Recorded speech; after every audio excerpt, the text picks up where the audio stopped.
아브라함이 애굽에서 그와 그 아내와 모든 소유와 롯과 함께 네겝으로 올라가니 아브라함에게 가축과 은과 금이 풍부하였더라.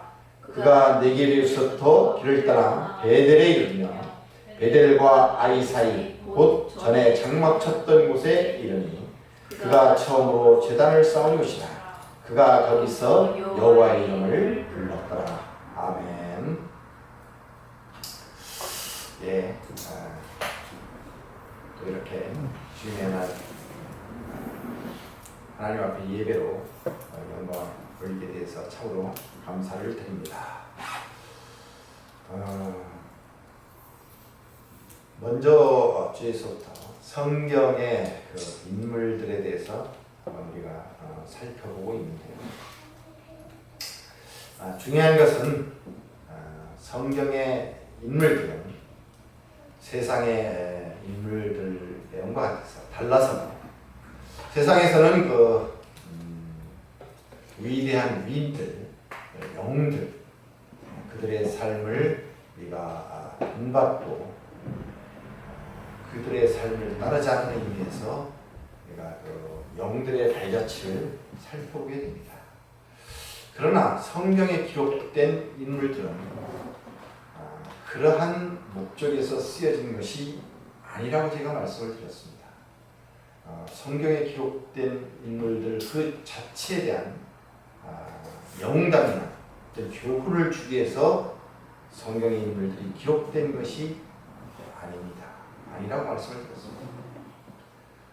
성경에 기록된 인물들이 어떻게 신앙의 발자취를 이어갔느냐, 신앙의 여정을 이어갔느냐 하는 것을 통하여서 하나님이 누구신가, 하나님이 어떻게 일하시는가, 하나님이 어떻게 인류의 역사에 개입하고 계시며 또한 우리 각 개인의 삶에 어떻게 개입하시고 또한 우리의 삶을 간섭하시고 또 설득하시고 우리를 인도해 가고 계신가 하는 부분을 드러내주고 있는 그것이 바로 성경의 인물들의 발자취입니다. 그 중에서 우리가 처음으로 살펴보고 있는 사람이 아브라함이라는 분인데요. 이 아브라함은 대단히 성경에서 중요한 인물입니다. 특별히 우리의 믿음의 조상이기도 합니다. 구약에 있는 아브라함이 신약 첫 번째 마태복음 1장 1절에 등장합니다. 그것은 육신으로 오신 예수님의 혈통적인 육신의 조상으로 나옵니다. 그리고 또한 중요하게 로마서에서 보면 사도 바울이 구원을 설명할 때 이 아브라함을 들어서 구원을 설명하고 있습니다. 믿음으로 구원을 받는다. 이 부분에 대한 예로 아브라함을 들어서 설명하고 해석하고 있는 것입니다. 우리가 저 시간에 살펴본 것처럼 아브라함은 메소포타미아의 갈대아우르라는 도시에서 살고 있었습니다. 어느 날 하나님이 그 인생에 찾아오셔서 그곳을 떠나서 가나안으로 가라고 명령하십니다. 그때 아브라함과 그의 가문은 우상을 섬기는, 이방신을 섬기는 믿음 없는 그러한 가정이요, 가문이요, 또 아브라함이었습니다. 하나님의 강권에 고향을 떠나서 아버지와 친척들과 함께 가나안을 향해 갑니다. 그러나 중간 하란이라는 곳에서 그들은 멈춰서 그곳에서 거류하게 됩니다. 그때 하나님께서 다시 나타나셔서 창세기 12장에 가나안으로 다시 가기를 강권하십니다. 그리고 설득하십니다. 아브라함은 거기서 아버지를 놓고 조카 롯만을 데리고 가나안에 도착하게 됩니다. 하나님께서는 마침내 믿음 없는 아브라함을 갈대아 우에서 꺼내어서 이끌어서 가나안까지 도착시키게 됩니다. 이것은 하나님의 일하심이었습니다. 자, 이제 가나안에 도착한 아브라함의 믿음의 여정은 어떻게 될까요? 아브라함이 가나안에 도착해서 그래도 세겜이라는 땅인데요. 첫 번째 도착한 가나안의 땅이 그곳에 정착하고 또 하나님 앞에 제단을 쌓기도 합니다. 예배를 드리기도 하죠. 그런데 문제가 생겼습니다. 어떤 문제인가? 그곳에 가나안 땅에 기근이 들었습니다. 흉년이 찾아와서 먹을 것이 없다 보니까 아브라함은 하는 수 없이 남쪽으로 애굽, 지금의 이집트 땅으로 가게 됩니다. 이 부분을 가지고 성경을 해석할 때에 대부분 믿음의 자손, 믿음의 조상인 아브라함이 하나님께서 정착하라고 하는 가나안 땅에서 어떠한 고난이 와도 견디면서 그곳에 머물러 있어야 되는데 애굽으로 간 것은 그것은 신앙의 타락이다. 이렇게 보는 그런 말씀들도 있습니다. 그러나 자세히 다시 한번 본다면 이방을 섬기던 아브라함을 이방신을 섬기던 아브라함을 하나님께서 꺼내셔서 이끌어서 가나안 땅으로 오게 하시고 그곳에 있었던 아브라함은 믿음의 사람은 아니었습니다. 아직 그를 믿음의 사람이라고 할 수는 없었습니다. 그렇기 때문에 그가 살 길을 찾아서 기근을 당해서 애굽으로 내려간 것은 신앙의 타락으로 볼 수는 없을 것입니다. 왜냐하면 그때까지 아브라함은 믿음이 있는 사람은 아니었습니다. 그 12장에서 창세기 12장에서 계속 보게 되면 이제 애굽으로 내려가는 아브라함이 걱정이 또 하나 생겼습니다. 그것은 무엇이냐? 아내가 사레, 이때까지는 사레였죠. 사레가 너무 미인이었습니다. 너무 이뻤어요. 그래서 당시에는 어떤 법이라든지 제도 이런 것들이 제대로 갖추어져 있지 않았기 때문에 어떤 목숨을 담보할 수가 없었습니다. 그래서 그곳의 원주민들이, 애굽 사람들이 이쁜 그 아름다운 아브라함의 아내 사레를 보고 그 아내를 빼앗고 자기는 죽일 것 같은 그런 생각이 들었습니다. 그래서 사레에게 너를 내 누이라고 하자, 여동생이라고 하자. 그러면 내 목숨이 붙어있을 것 같다. 이렇게 제안을 합니다. 그리고 이것을 사레가 받아들이죠. 아니나 다를까 애굽 사람들이 보니까 너무 미인이었어요. 너무 이뻤어요. 그래서 이제 그 소문이 났고 그것이 바로 왕이 있는 궁예까지, 왕궁예까지 그 소문이 들리게 됐습니다. 신하들을 통해서. 그래서 바로 왕이 데리고 오게 되죠. 데리고 들어왔습니다. 그런데 그곳에서 하나님이 간섭하시죠. 간섭하셔서 창세기 12장 17절에 보면 여호와께서 아브라함의 아내 사레의 일로 바로와 그 집에 큰 재앙을 내리시니라. 이렇게 되어 있습니다. 큰 재앙이 나타나게 됩니다. 그러니까 바로가 이거 큰일 났죠. 그래서 아브라함을 부르게 됩니다. 그리고 꾸중을 하게 되죠. 얘기를 하게 되죠. 야, 네가 어떻게 아내를 여동생이라고 해서 누이라고 해서 나를 속였느냐. 데려가라고 합니다. 그리고 바로는 그 신하들에게 명해서 아브라함과 그 사례를 돌려보내게 됩니다. 모든 소유 하나도 뺏지 않고 다 돌려보내게 됩니다. 이 일을 당하면서 아브라함은 생각을 하게 되죠. 야, 그때 당시에 애굽이라고 하면, 이집트라고 하면 대단한 나라였습니다. 대단한 권세. 지금의 미국보다도 오히려 더 강력한 나라였습니다. 그리고 이 파라오라는 것은 거의 태양야를 신적인 치료를 받는 그런 아주 강력한 왕이었습니다. 그 왕이 여호와 하나님 앞에 쩔쩔매는 걸 봤습니다. 그리고 그에 굴복하는 것을 봤습니다.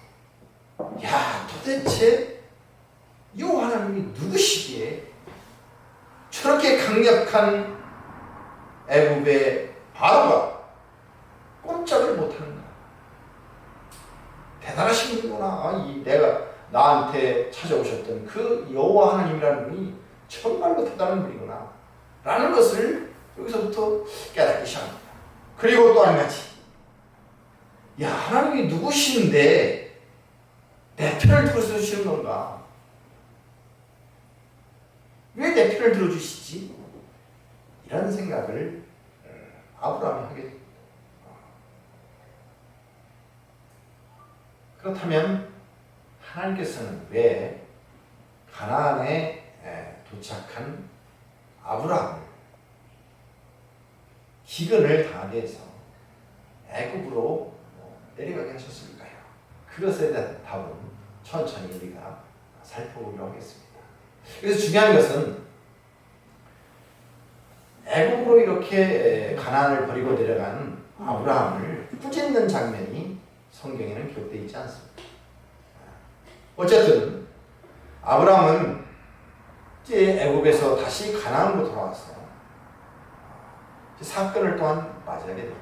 그건 무엇이냐면 자기가 거주하는 그 가나안 땅, 그 땅에 이제 그 소유 여러 가지 가축들이 많다 보니까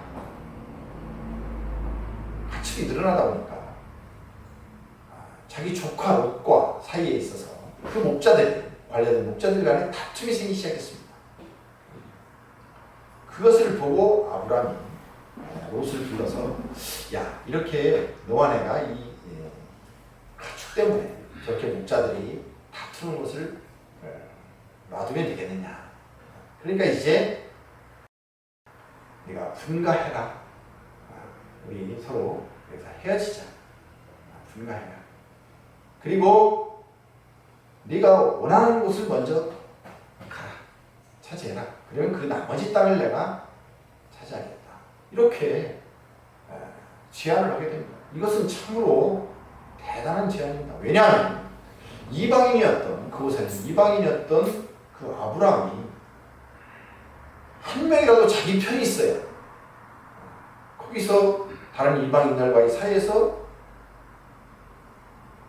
목숨을 담보할 수 있고 지킬 수 있었는데 한대한 조카 롯에게 헤어지자는 제안을 하게 됩니다. 대단한 그 용기이죠. 이런 용기를 내게 됩니다. 거기다가 14장에 가면 이제 그 조카 롯이 아주 좋은 자리, 요단강 옆쪽 그 좋은 땅을 차지했는데, 소돔 땅, 그곳에서 정착하게 되는데 그곳에 전쟁이 일어나게 됩니다. 네 나라의 왕이 연합하고 또 5 나라의 왕이 연합해서 싸움을 벌이게 되는데 그 조카 롯이 속해 있었던 소돔 땅, 그 땅에 침입을 해서 모두 포로가 되게 됩니다. 전쟁에 패해서. 그리고 모든 재산들도 다 빼앗기게 됩니다. 그래서 잡혀가게 되죠. 이 소식을 아브라함이 듣게 됩니다. 아브라함. 그래서 아브라함이 그 소식을 듣고 집에서 거느리는 하인들, 가병이죠. 집에 가병들을 318명을 데리고 쫓아가게 됩니다. 롯을 구하라. 그래서 그곳에 가서 싸움을 해서 아브라함이 승리하는 놀라운 기적과 같은 그런 일이 벌어지게 됩니다. 그리고 롯을 다시 찾고 그 가족들 또 재산들을 모두 찾아서 돌아오게 됩니다. 이러한 일을 겪으면서 아브라함은 대단히 놀라게 됩니다. 스스로. 그렇다면 아브라함에게 어떻게 해서 이러한 믿음이 생겼을까요? 그것은 창세기 12장에서 기근 때문에 애굽을 내려갔다가 그곳에서 아내를 빼앗겼었지만 하나님의 개입으로, 간섭으로 그 아내를 찾는 그런 사건 속에서 하나님이 누구신지에 대해서, 하나님이 어떤 분이신지에 대해서 알게 됩니다. 그리고 나서 그 하나님이 내 편이 되어 주신다는 것, 그것을 알게 되면서 아브라함이 자신감이 생기게 됩니다. 하나님이 함께 해주시는구나, 나에게. 그 대단한 하나님께서 나와 함께 해주시는구나. 그러다 보니까 아브라함이 담대함이 생기고 용기가 생겨서 이러한 모든 사건 속에서 담대하게 할 수가 있었던 것입니다. 근데 이제 15장으로 들어오면 15장 1절에 보면은 이렇게 되어 있습니다. 창세기 15장 1절에 이후에 여호와의 말씀이 환상 중에 아브라함에게 임하여 이르시되 아브라함아 두려워하지 말라. 나는 내 방패요 너의 지극히 큰 상급이니라. 이렇게 됐습니다. 그러나 이게 우리도 마찬가지죠. 세상 살아갈 때에 어떤 날은 하나님이 나와 함께 해주셔서 정말 세상 어떤 속에서도 믿음으로 승리하고 순교할 수 있을 것 같은 그러한 강력한, 강하고 담대한 믿음을 우리가 가질 때가 있습니다. 그런데 또 어떤 때는 한없이 약해져서 두려움이 몰려올 때가 있습니다. 지금 이때도 보니까 아브라함이 두려움이 왔었던 것 같아요. 자기가 이렇게 가변을 이끌고 와서 조카 롯을 찾아왔지만 그 많은 왕들하고 싸워서 찾아오는 기적이 있었지만 그러나 이제 또 그들이 또 나를 침입해 올 수도 있을 거 아니겠어요. 이런 두려움이 있었을 때 하나님께서 찾아오십니다. 그래서 두려워하지 말라고 하시죠. 그리고 나는 내 방패요 너의 지극히 큰 상급이라고 이렇게 말씀을 해주십니다. 그러자 이제 아브라함이 이제 하나님과 이제 대화를 시도합니다. 대화를 시도하는데 이렇게 얘기를 하는 거예요. 2절에 보면 주 여호와여 무엇을 내게 주시려 하나이까 나는 자식이 없사오니 나의 상속자는 이 다메섹 사람 엘리에셀입니다. 그리고 또 3절에 주께서 내게 신을 주지 아니하였으니 내 집에서 길린 자가 내 상속자가 될 것입니다. 그러니까 무슨 얘기냐면 하나님께서 내 자손을 많이 주시겠다고 했는데 지금 없지 않습니까? 그냥 뭐 하는 소치 나는 이제 내 종을 상속자로 삼아야 되겠습니다. 이렇게 아주 하나님 앞에 대화를 시도하게 됩니다. 그러자 하나님께서 4절에 뭐라 하냐면 그 사람은 내 상속자가 아니라 내 몸에서 날 자가 내 상속자가 되리라. 이렇게 말씀을 하시죠.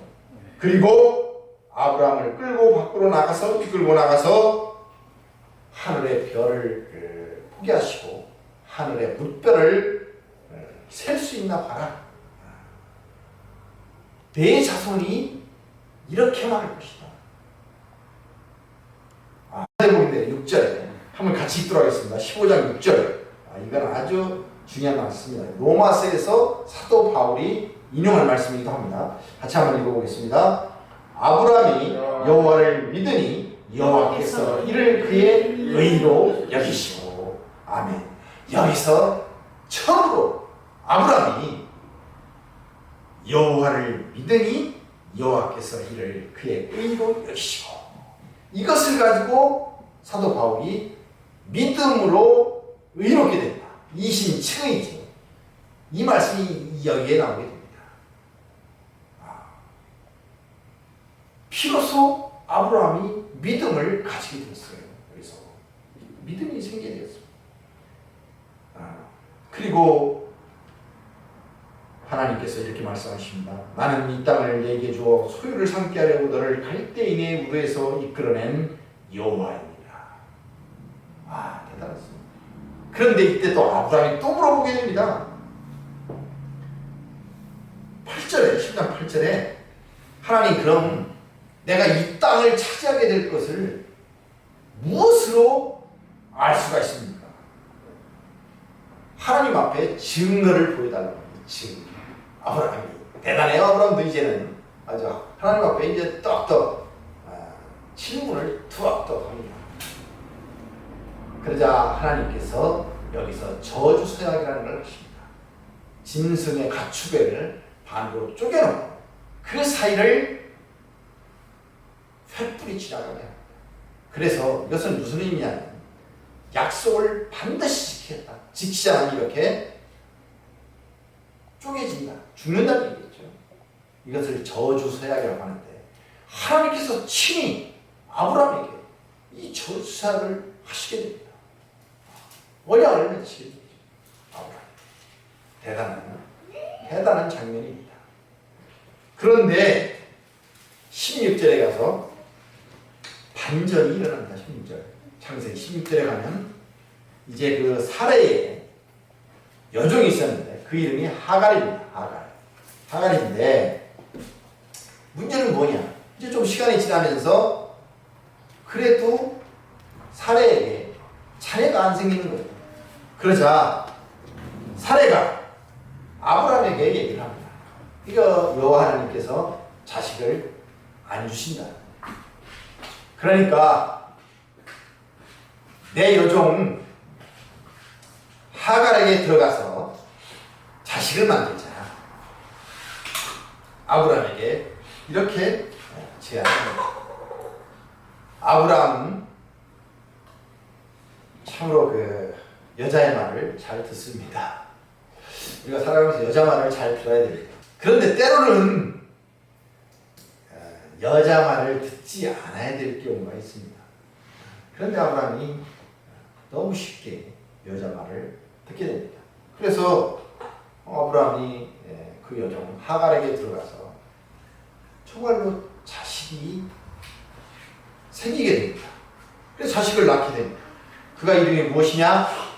바로 이스마엘입니다. 이스마엘.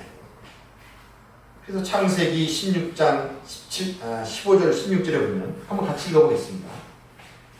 창세기 16장 15절에서 16절 말씀 같이 읽겠습니다. 하갈이 아브라함의 아들을 낳으며 아브라함이 하갈을 낳은 그 아들을 이름하여 이스마엘이라 하였다. 하갈이 아브라함에게 이스마엘을 낳았을 때 아브라함이 86세였다. 86세에 이제 사레의 여종 하갈에게서 이스마엘이라는 자식을 낳게 됩니다. 근데 그 17장 1절을 한번 우리가 같이 읽어보도록 하겠습니다. 창세기 17장 1절. 아브라함이 99세 때에 여호와께서 아브라함에게 나타나서 그에게 이르시되 나는 전능한 하나님이라. 너는 내 앞에서 행하여 완전하라.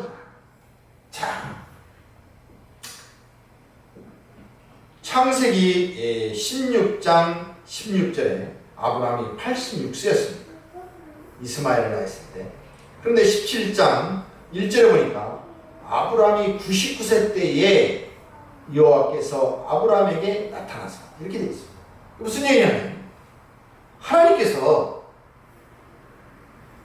이스마엘을 낳았던 아브라함이 86세 때 그때부터 99세가 되도록 하나님께서는 아브라함에게 나타나시지 않습니다. 하나님의 구제죠, 구제. 그리고 말씀이 없이 13년 동안 아브라함에게 말씀을 하지 않으셔요. 그리고 13년 만에 나타나셔서 하시는 첫 말씀이 나는 전능한 하나님이라 너는 내 앞에서 행하여 완전하라. 이것은 하나님께서 아브라함에게 하시는 꾸지람의 말씀입니다. 꾸중의 말씀입니다. 나는 전능한 하나님이다. 나는 우주 만물 천지를 모두 내가 창조했고 인간을 창조한 바로 하나님이다. 나는 무엇이든지 할 수 있는 그러한 천능한 하나님인데 너는 아직도 나를 믿지 못하느냐? 네가 분명히 창세기 15장에서 내가 너에게 자손을 주고 자식을 주고 자손을 하늘의 별처럼 많게 하겠다 말했을 때에 너는 분명 믿지 않느냐. 그래서 내가 너를 의롭다 하지 아니느냐. 그런데 너는 어찌하여 내 말을 믿지 못하고 이렇게 사례가 아닌 그 여종 하갈을 통해서 네 자식을 얻으려 하느냐. 라는 하나님의 꾸지람의 말씀인 것입니다.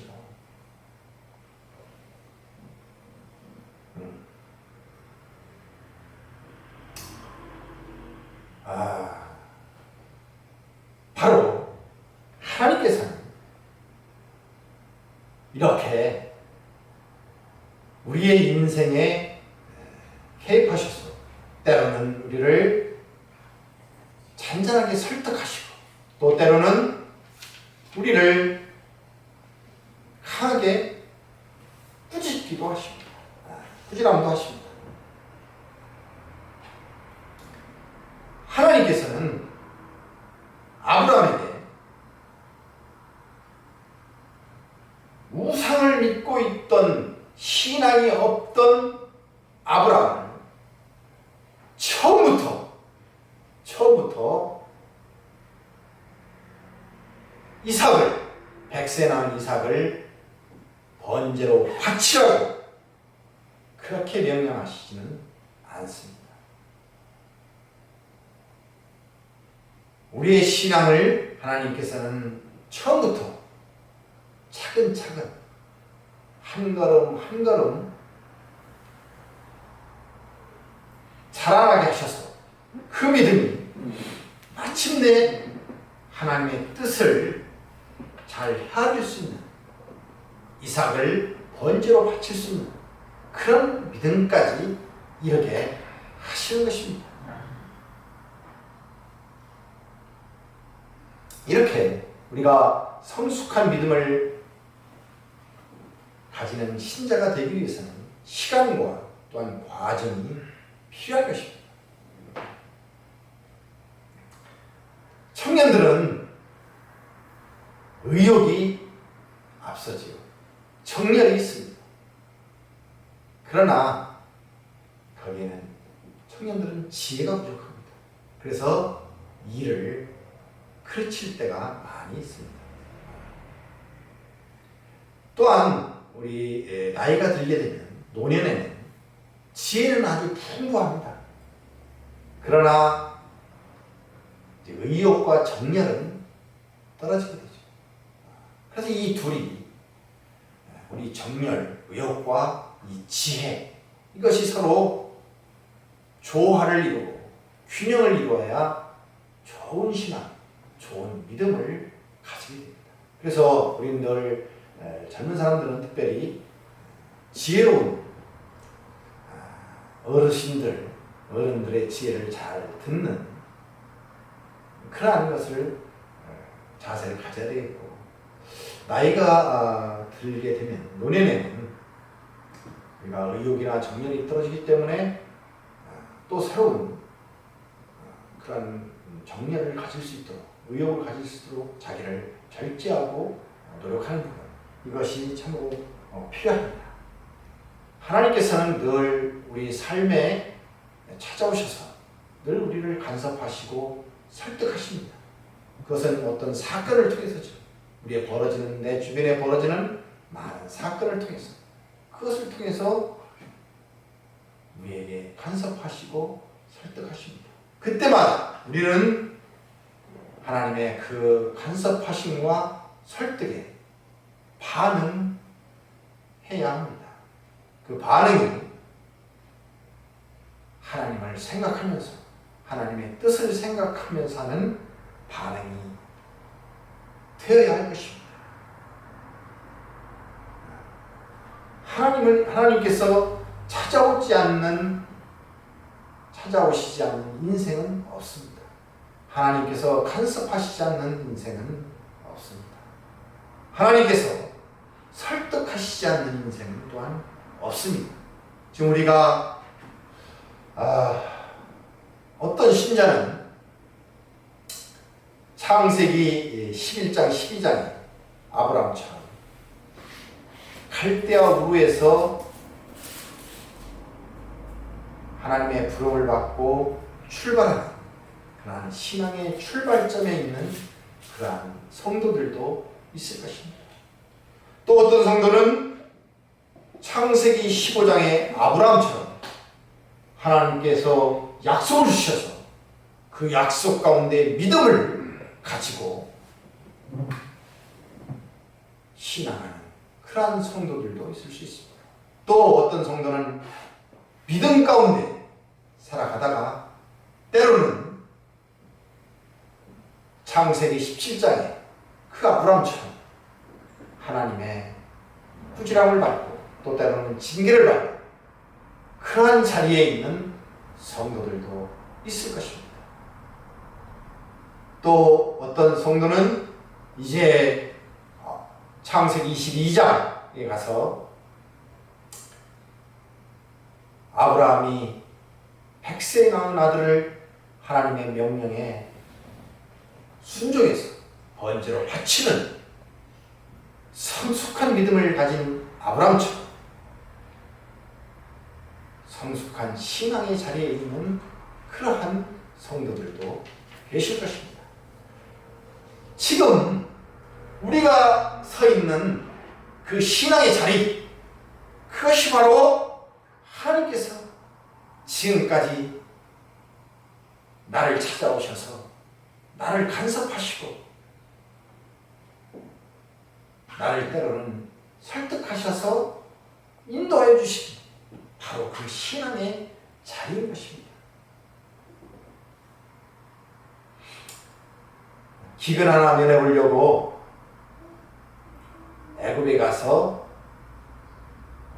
사례를 빼앗겼던, 사례를 동생이라고 해서 빼앗겼던 그 신앙 없던 아브라함이 마침내 창세기 22장에는 100세 얻은 그 이삭을 하나님께 번제로 바치는 그러한 자리까지 갔습니다. 우리도 이제 하나님의 그 간섭으로, 그 설득에 의해서 그 자리까지 가게 될 것입니다. 우리의 신앙이 거기까지 우리는 가게 될 것입니다. 하나님은 정말 살아계십니다. 하나님은 정말로 시퍼렇게 살아계십니다.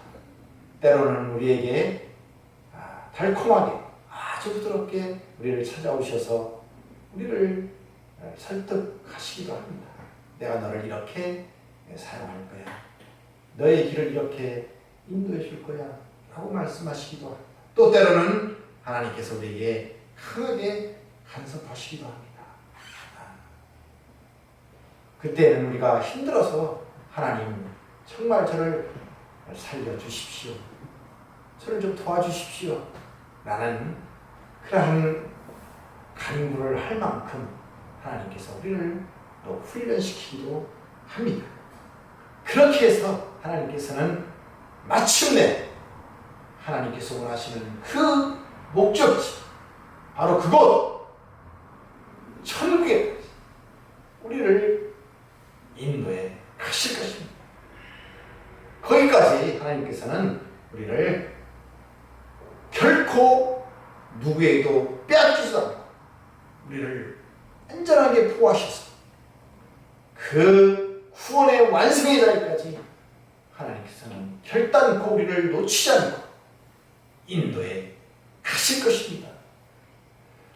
이 하나님을 정말로 사랑하는 자, 이 하나님을 정말로 믿고 의지하며 그 하나님을 순종하는 자를 가리켜 우리는 예수 믿는 사람, 그리스도인이라고 부르는 것입니다.